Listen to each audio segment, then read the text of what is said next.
Mateus capítulo 24. Então Jesus saiu do templo e, ao caminhar, seus discípulos chegaram mais perto dele para lhe apontar as construções do templo. Ele, entretanto, lhes observou: Estais vendo todas essas coisas? Com toda certeza eu vos afirmo que não ficará aqui pedra sobre pedra, pois que serão todas derrubadas. Tendo Jesus se assentado no Monte das Oliveiras, os discípulos chegaram até ele em particular e lhe pediram: Dize-nos quando ocorrerão estas coisas, e qual será o sinal da tua vinda e do final dos tempos. Então Jesus lhes revelou: Cuidado, que ninguém vos seduza, pois muitos são os que virão em meu nome, proclamando: Eu sou o Cristo, e desencaminharão muitas pessoas. E vós ouvireis falar de guerras e rumores de guerras.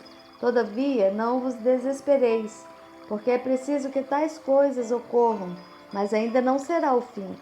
Porquanto nação se levantará contra nação, e reino contra reino. Haverá fomes e terremotos em vários lugares. Contudo, esses acontecimentos serão apenas como as primeiras dores de um parto. Então eles vos entregarão para serem afligidos e condenados à morte, e sereis odiados por todas as nações, por serem meus seguidores. Nessa época, muitos ficarão escandalizados, trairão uns aos outros e se odiarão mutuamente. Então numerosos falsos profetas surgirão e enganarão a muitos.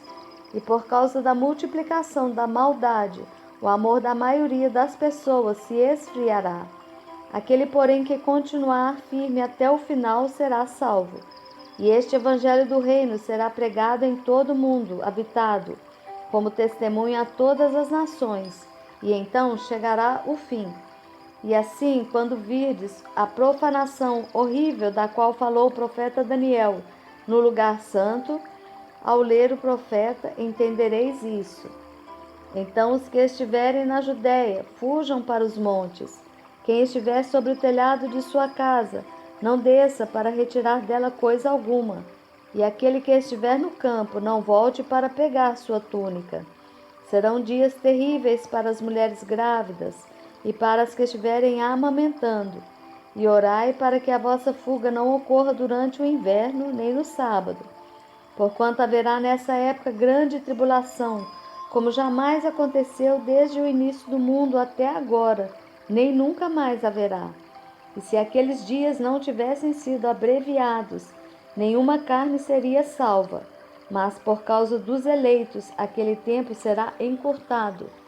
Então, se alguém vos anunciar: Vede, aqui está o Cristo, ou ei-lo ali, não acrediteis, pois se levantarão falsos cristos e falsos profetas, e apresentarão grandes milagres e prodígios para, se possível, iludir até mesmo os eleitos. Vede que eu o pré-anunciei a vós. Portanto, se vos disserem: Eis que ele está no deserto, não saiais, ou ainda, ele está ali mesmo, nos cômodos de uma casa, não acrediteis. Pois da mesma maneira como o relâmpago parte do oriente e brilha até no ocidente, assim também se dará a vinda do Filho do Homem. Onde houver um cadáver, aí se reunirão os abutres. Imediatamente após o tormento daqueles dias, o sol escurecerá e a lua não dará sua luz, e as estrelas cairão do céu, e os poderes celestes serão estremecidos. Então surgirá no céu o sinal do Filho do Homem, e todos os povos da terra prantearão e verão o Filho do Homem, chegando nas nuvens do céu com poder e majestosa glória. Ele enviará os seus anjos com poderoso som de trombeta, e estes reunirão os seus eleitos dos quatro ventos, de uma a outra extremidade dos céus. Portanto, aprendei com a parábola da figueira. Quando, pois, os seus ramos se renovam e suas folhas começam a brotar, sabeis que está próximo o verão. Da mesma forma, vós, quando virdes todos estes acontecimentos, sabei que ele está muito próximo, às portas. Com toda certeza eu vos afirmo que não passará esta geração até que todos esses eventos se realizem. O céu e a terra passarão, mas as minhas palavras jamais passarão.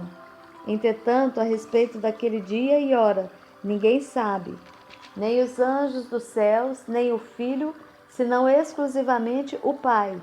Como aconteceu nos dias de Noé, assim também se dará por ocasião da chegada do Filho do Homem.